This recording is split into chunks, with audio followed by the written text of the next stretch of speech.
também se preocupa com seu coração. Ora Deus, E faz tudo para te ver sofrer, vem te lembrar. Se alguma vez Jesus te abandonou, vem te lembrar. Quantas vezes Ele já te levantou, vem te lembrar. Quantas vezes Ele já te levantou, vem te lembrar. Se alguma vez Jesus te abandonou, vem te lembrar. Quantas vezes Ele já te levantou.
Vamos abrir nossas Bíblias no Evangelho de João. Evangelho de João, capítulo 8.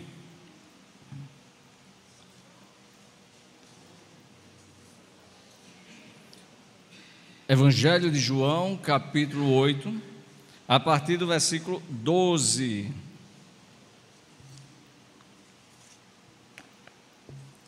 Passagem bem conhecida da igreja, mas que, claro, a palavra do Senhor, ela se renova a cada manhã. Tenho certeza que Deus tem algo guardado para os nossos corações. Evangelho de João, capítulo 8, a partir do versículo 12. Nós todos vamos compartilhar essa leitura e vamos todos agora nesse instante curvar nossas cabeças e vamos orar. Amado Deus, te louvamos por essa noite, noite de louvor, noite de adoração, noite de estar na Tua presença, e que dessa presença nunca venhamos nos afastar. Pelo sangue de Cristo que já quebrou toda barreira, toda a separação, estamos aqui pela graça do Senhor, e é justamente por essa graça que estamos te rendendo glórias, glórias a esse Deus vivo, que nos deu vida e vida em abundância. No nome de Cristo Jesus, que nada venha impedir a Tua palavra de entrar nos nossos corações. Que o Teu Espírito dirija livremente essa igreja, cada vida, e que venhamos sair daqui mais cheios do Teu Espírito. No nome de Jesus, amém. Amém. João capítulo 8, versículos do 12 ao 36.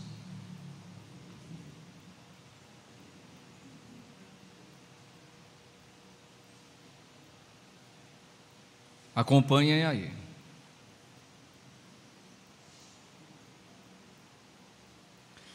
Falando novamente ao povo, Jesus disse: Eu sou a luz do mundo.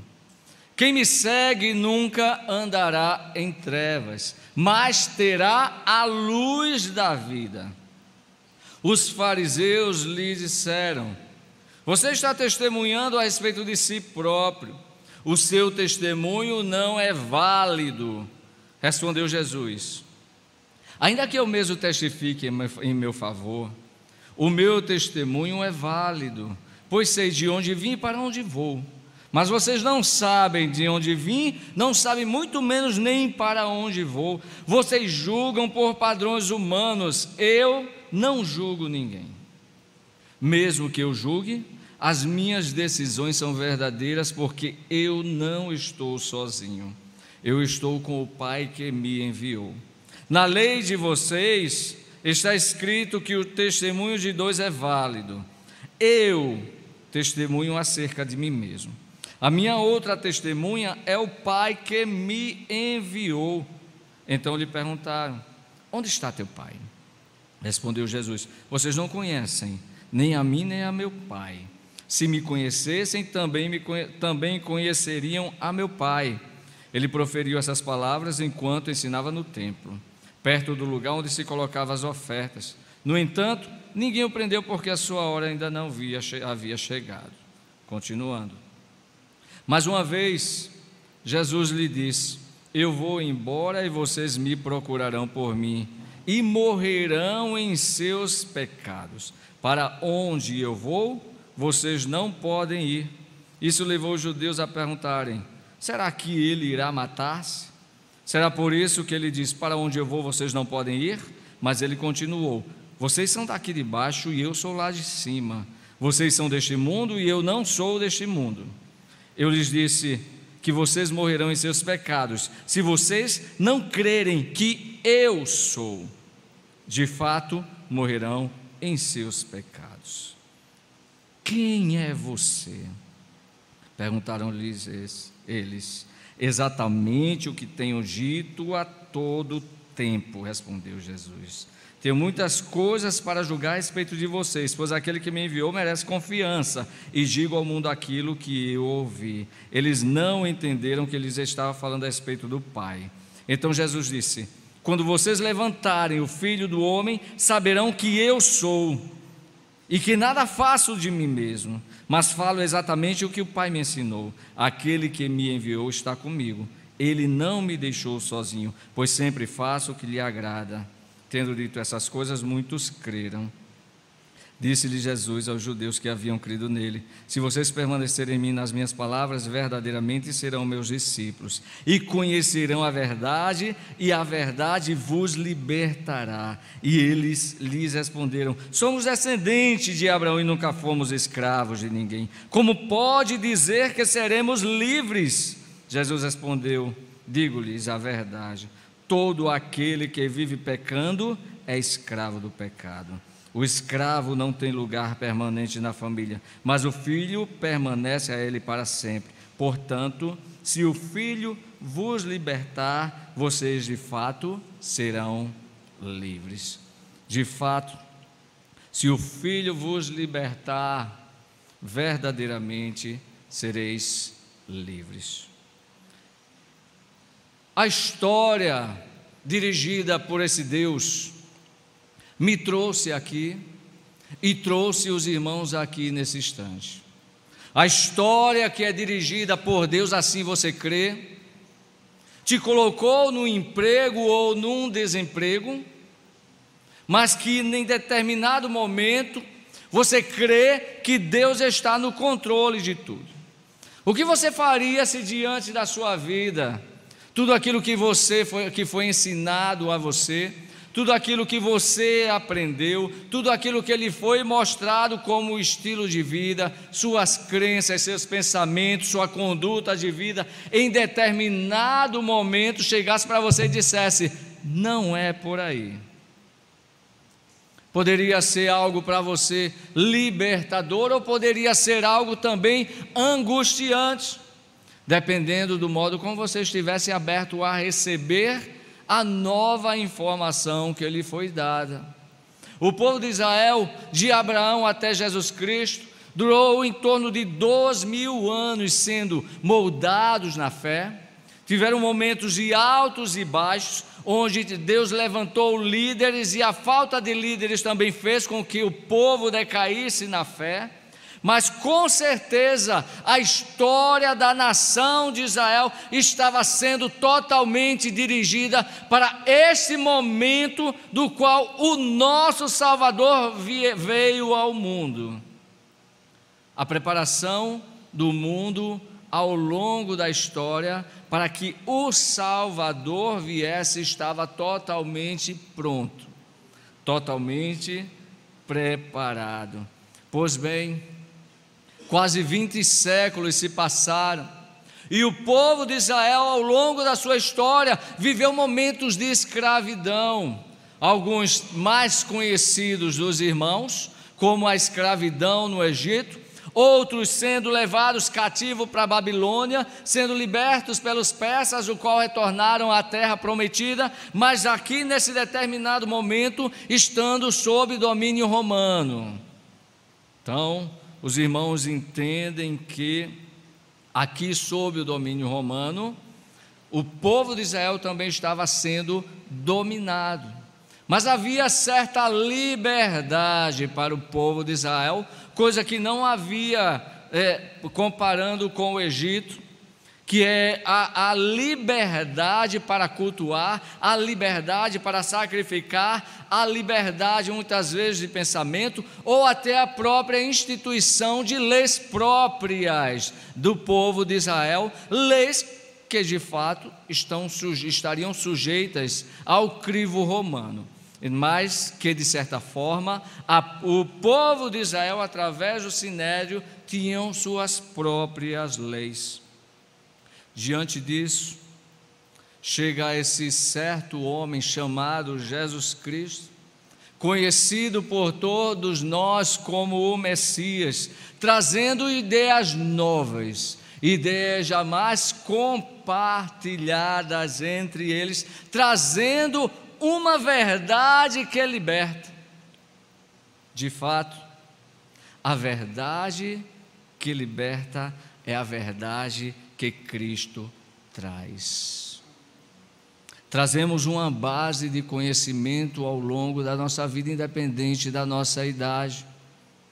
Os pais nos ensinam até a nossa pré-adolescência ou adolescência, daí chegamos à adolescência e de certa forma queremos ter liberdade. Mas a nossa liberdade na adolescência é uma liberdade não total, condicionada à dependência, porque dependem do pai para a sobrevivência, tanto financeira quanto também na questão do ambiente seguro para o desenvolvimento do adolescente.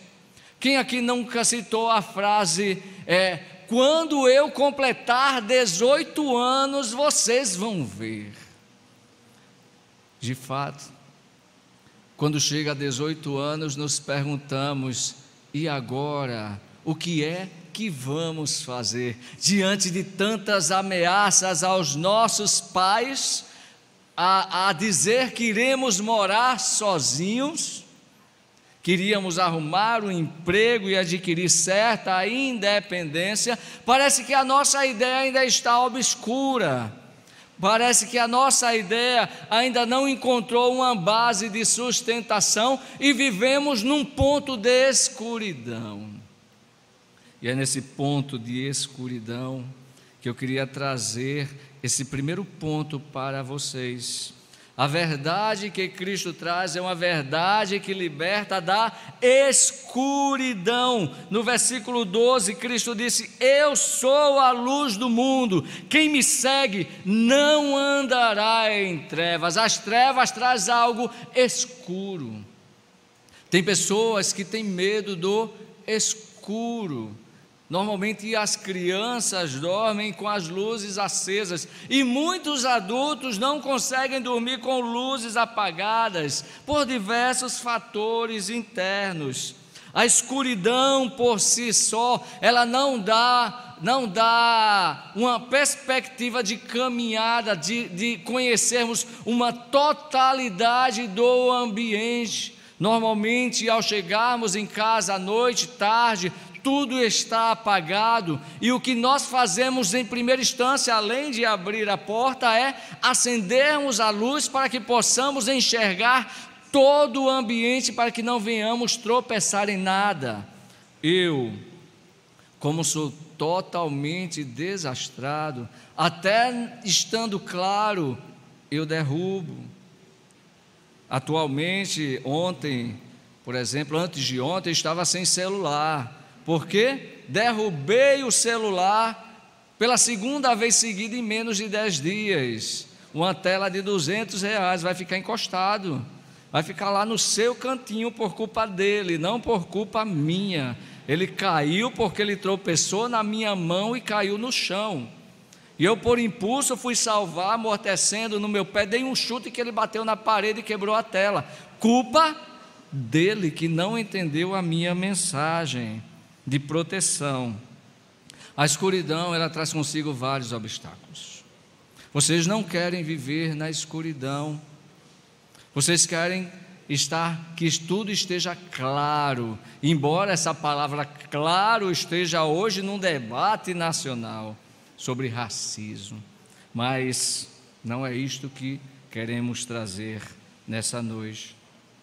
O povo de Israel viveu em total escuridão, mesmo sendo um povo que conhecia os caminhos a serem seguidos. O próprio povo conseguiu traçar caminhos obscuros, sendo traçado um caminho de dominação religiosa movida pelos líderes religiosos, que trouxe escuridão. Os canais que poderiam levar o povo a clarear, a direcionar, trouxe escuridão ao povo de Israel. Os líderes religiosos, os fariseus, escribas e tantos outros, os mais conhecidos estavam conduzindo o povo no caminho do qual os próprios não conseguiam carregar, expressado lá em Mateus, no capítulo 23, versículo 24: ai de vós, mestres de lei, fariseus hipócritas, vós fecham o reino dos céus diante dos homens, vocês mesmos não entram e não deixam entrar quem quer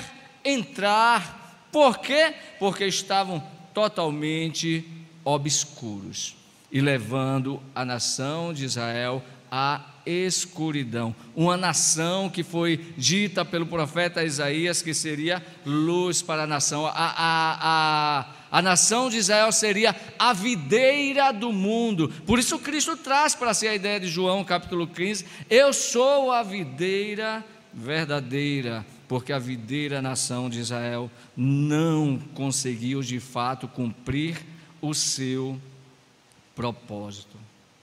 Como a escuridão leva a caminhos tortuosos. Nós podemos até ter a noção das coisas que estão ao nosso redor, mas é uma noção ainda turva.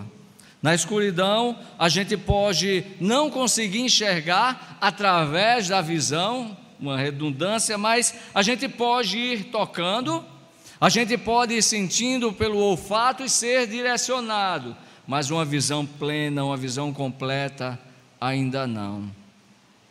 Cristo, ele veio para clarear.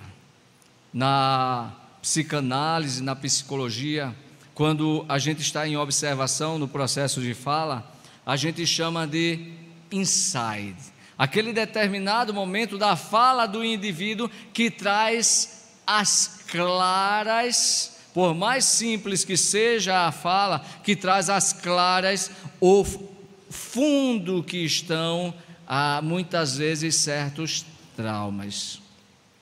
Mas isso é um processo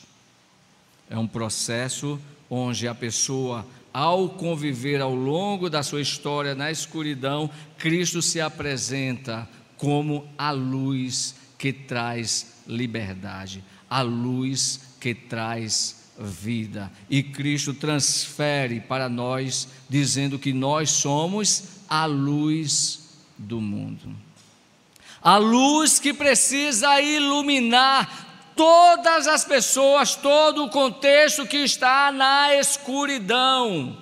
Onde você estiver, a luz precisa brilhar. É justamente aí que traz a liberdade que Cristo traz em meio à luz que brilha. É porque onde você estiver, você tem a oportunidade de não mais tropeçar.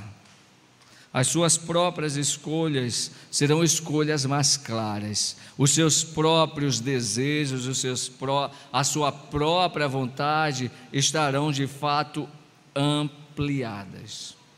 Estarão num contexto novo. Prosseguindo, o que de fato traz o homem à escuridão? Cristo diz que a verdade vos libertará. A verdade, ela liberta do domínio de quê? Do pecado. O pecado trouxe catástrofe enorme ao homem. O homem vivia numa comunhão constante com Deus e o pecado trouxe essa separação. O próprio Cristo disse que todo aquele que vive pecando é escravo do pecado. Nós lemos no versículo 34. Mas como o povo de Israel poderia viver nessa constância de pecado? No Antigo Testamento, havia os sacrifícios que traziam, de certa forma, purificação. Eram sacrifícios que eram feitos semanalmente, mensalmente, anualmente.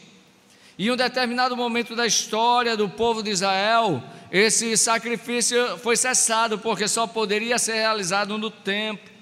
Com a destruição do templo no ano 70 depois de Cristo por Nero, não houve mais sacrifício em Israel. Mas como estamos falando num contexto de Cristo, quando Cristo veio, existia toda uma religiosidade em cima do sacrifício.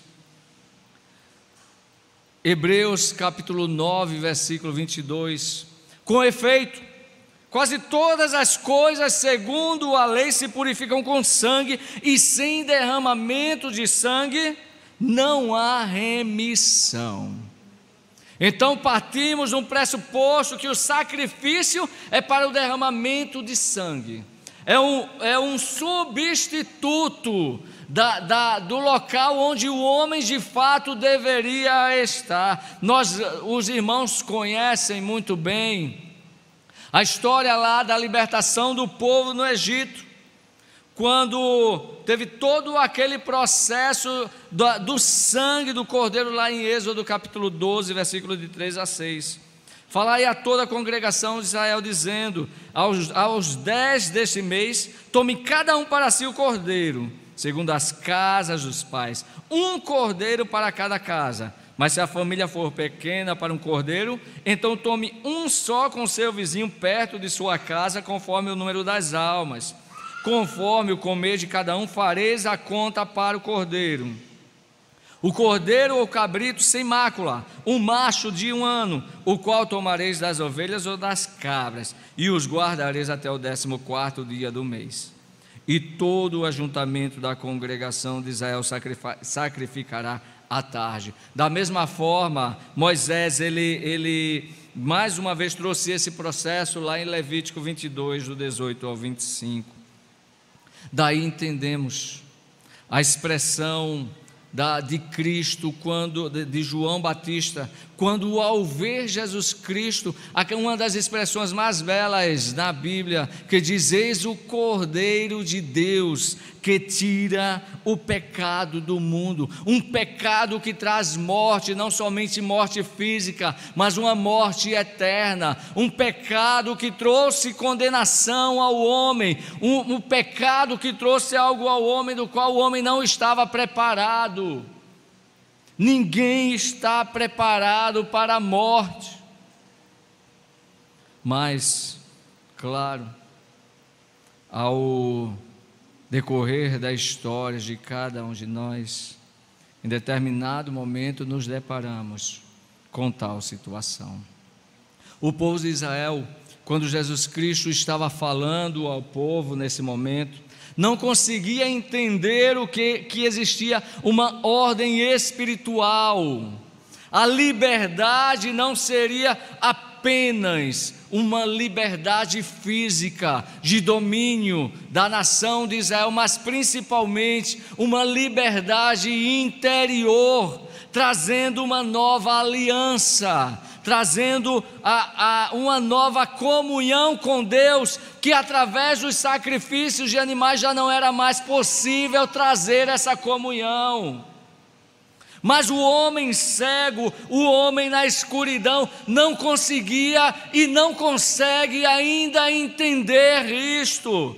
O pecado cega, o pecado aprisiona, o pecado separa o homem de Deus, não separa Deus do homem.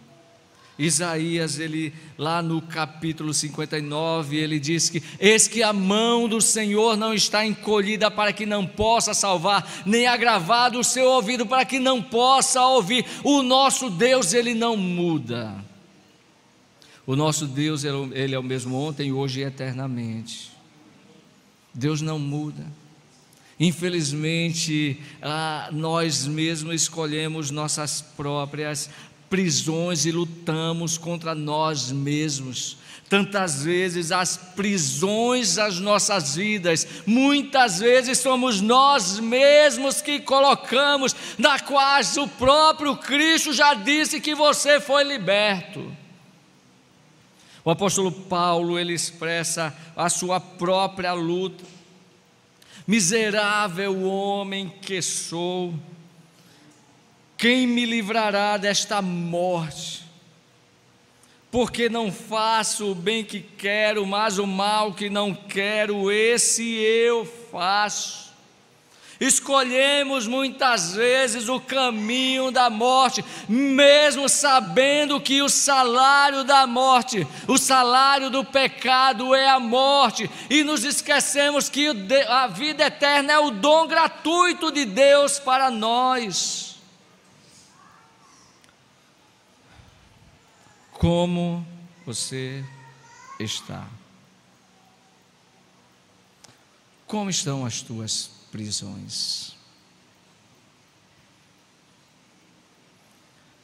No contexto educacional, pastor Johnny e outros professores aqui conhecem todos, com certeza, quase ou 100% já escutaram que o conhecimento liberta. O conhecimento, de fato, traz uma nova visão de certas situações. Cristo, nosso Deus, Criador, aquele que conhece todas as coisas, ele se apresentou dizendo: e conhecerão a verdade, e a verdade vos libertará. O próprio Cristo é aquele que se coloca como a verdade. E conhecerão a verdade. O conhecimento da verdade é o que liberta. Lá em João capítulo 14, versículo 6, ele diz que eu sou o caminho e a verdade e a vida. Então o próprio Cristo mais uma vez reforça que a verdade ele é. E conhecê-lo implica em liberdade. O conhecimento traz liberdade. E podemos fazer um contraste muito grande diante de tantas mentiras que hoje são ensinadas. A Bíblia, a palavra é a verdade. A palavra é a verdade. Lá no início de João, no capítulo 1, ele diz que ele era o verbo, e o verbo estava com Deus, e o verbo era Deus. Ele era o Logos, ele era a palavra. A palavra é a verdade. A verdade é Cristo. Quem liberta? Cristo. Mentiras. A verdade que já foi revelada à humanidade hoje em dia, nós temos dificuldades para apresentá-la, porque nós somos vistos como retrógrados, Nós somos vistos como aqueles que caminham contrário ao caminho natural da humanidade. E a nossa verdade, a palavra de Deus, que de fato é verdade, o Cristo que é a verdade, tem se tornado mentira. E é interessante que muitos cristãos têm entrado nessa onda, e muitas mentiras têm entrado na vida do cristão e na vida de muitas igrejas. Uma frase atribuída a Joseph Goebbels, bem conhecida dos irmãos, que um grande ditador que os irmãos vão lembrar, ele levou como prática: uma mentira dita 1000 vezes torna-se verdade. De fato, processo mental de repetição traz com que aquilo que é repetido constantemente a gente introduza, a gente absorva, e às vezes a gente combatendo, e por ser repetida várias e várias vezes, chega um momento que a gente não tem mais tantas forças para combater, e aquela mentira, ao ser introjetada, já tornamos natural, e para muitos se torna verdade. Cristo, como nós dissemos, não muda. As verdades de Cristo são verdades eternas, porque Cristo é eterno. E Ele quer justamente trazer esse conhecimento para dentro de nós. Ele quer, através da sua ação, que será trabalhada no último ponto, Ele quer introjetar dentro de nós.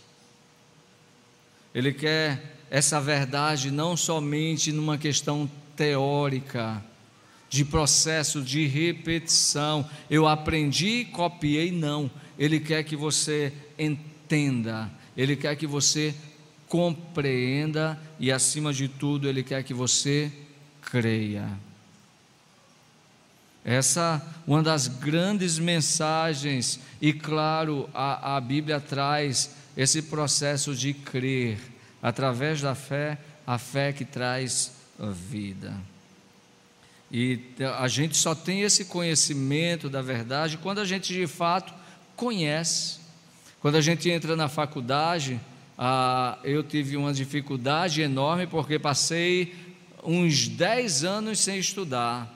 Então a minha mente estava totalmente enferrujada, então eu tive que ler, reler 15, 20 vezes mais do que uma pessoa que acabou de sair do ensino médio.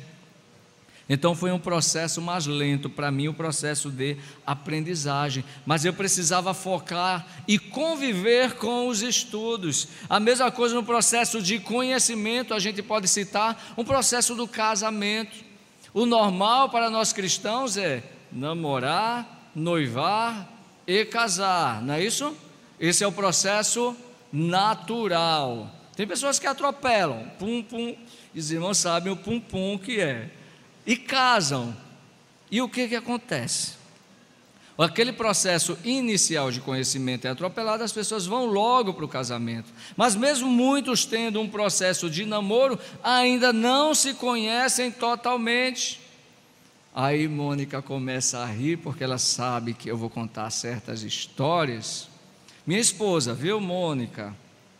Ela dizia, pensando consigo mesmo, claro que ela me disse anos depois: esse homem não é para casar. Comigo, meu Deus do céu, olhem para mim, eu sou para casar.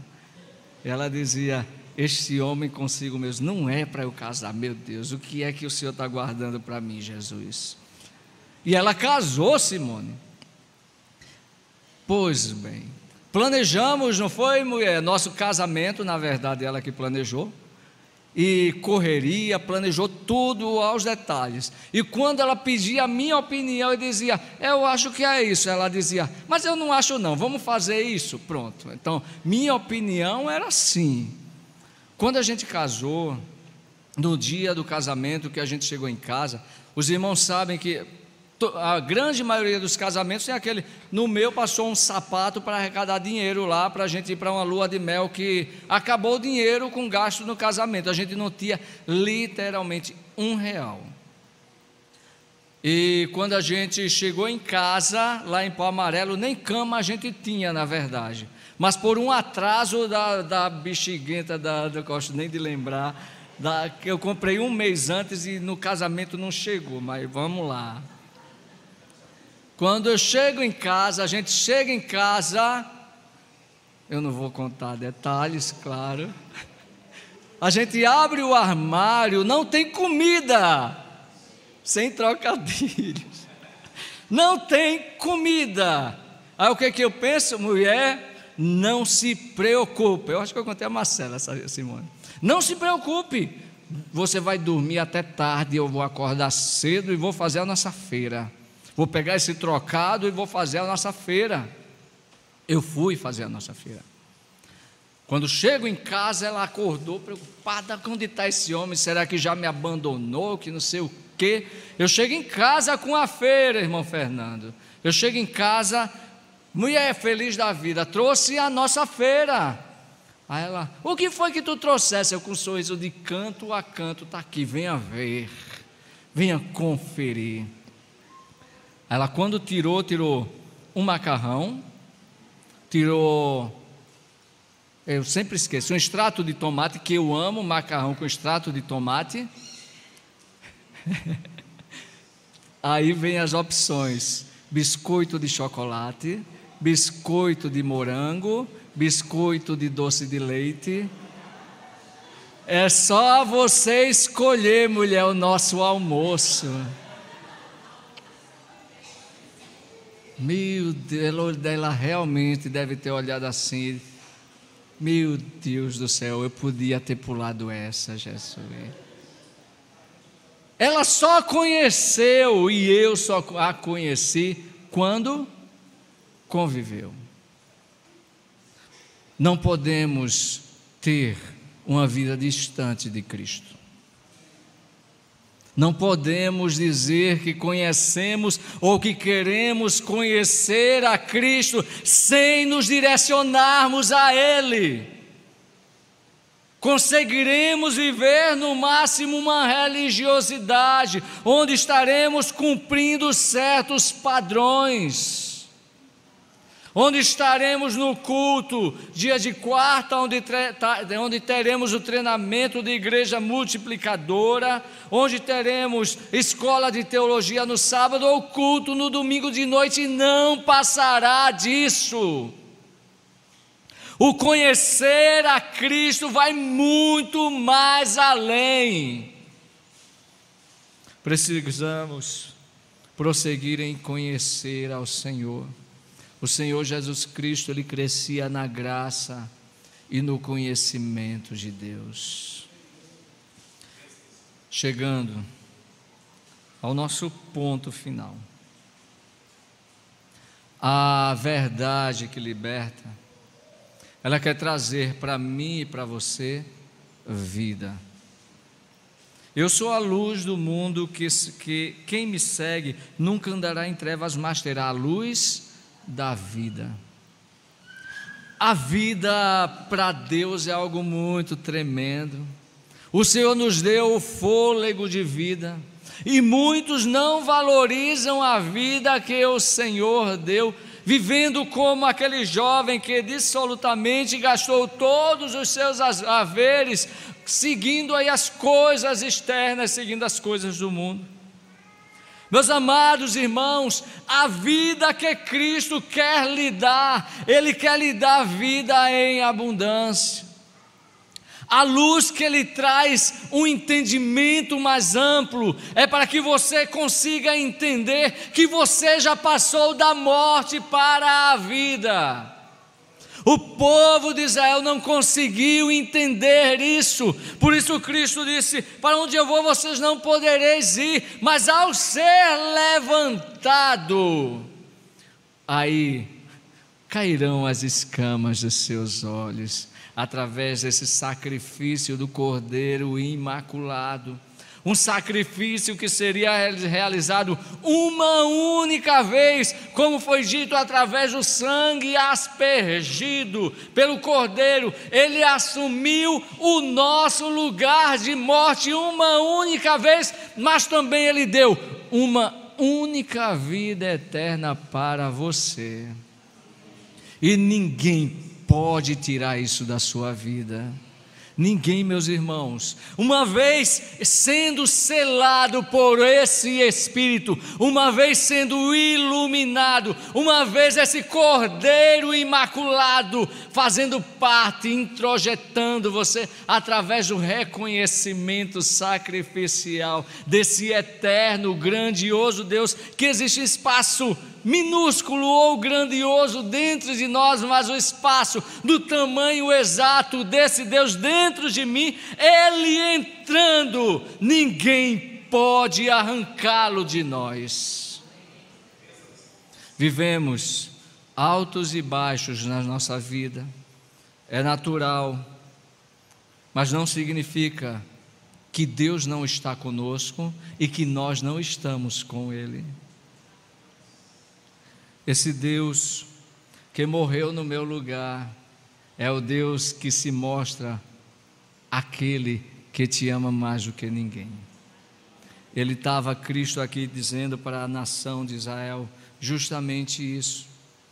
Não é que Abraão trouxe uma fé para vocês, que significa que vocês são filhos de Abraão. Tudo aquilo que a história da Bíblia mostrou se direciona justamente para esse ponto de encontro aqui com vocês que eu estou, e vocês não conseguiram ainda entender isso. Eu não estou falando de mera dominação humana, eu não estou falando aqui de mera servidão a romanos, a babilônicos ou quem quer que seja, a pai e mãe ou quem quer que seja. Eu estou falando para vocês aqui que aquilo que tem dominado vocês podem agora se libertar. Eu posso lhe dar, porque ninguém nunca deu a vocês, que é o perdão dos pecados. Vocês querem ser perdoados? Vocês querem ter um encontro comigo?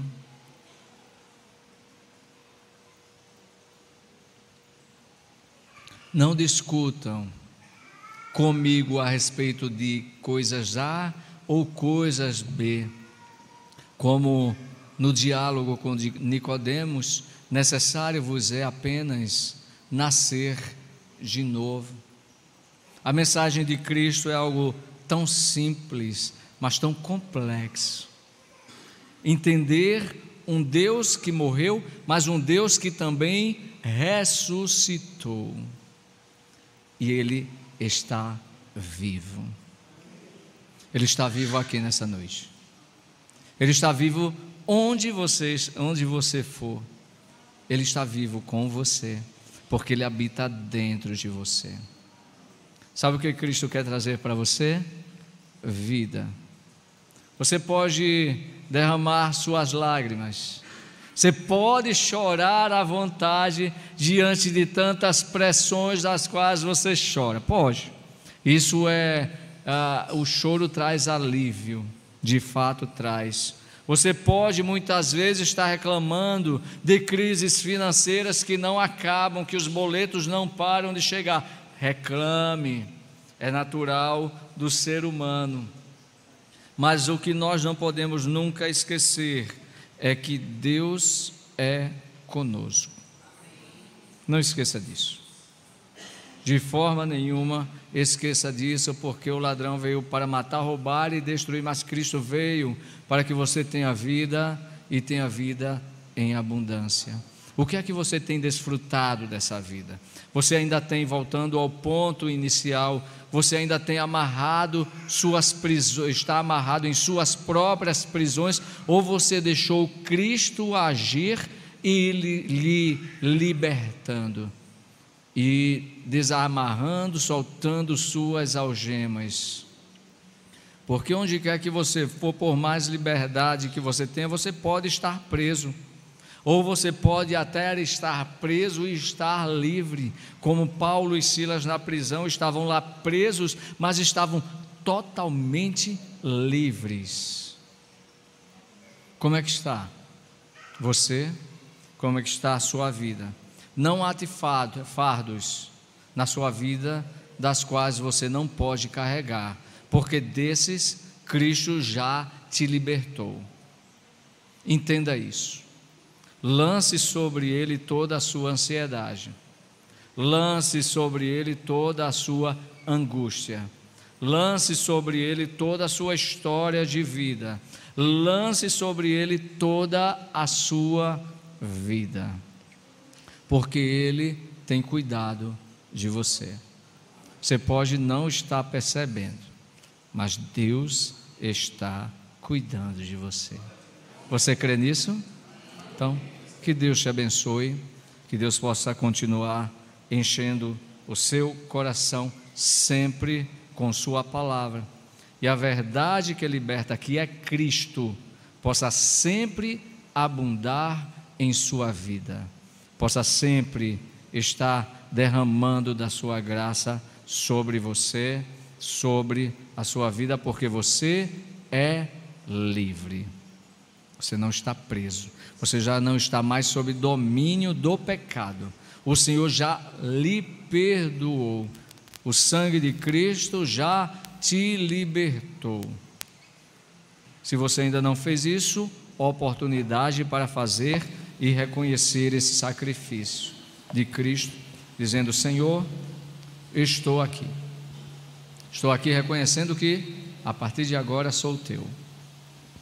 E a minha vida já não vivo mais eu, mas Cristo vive em mim.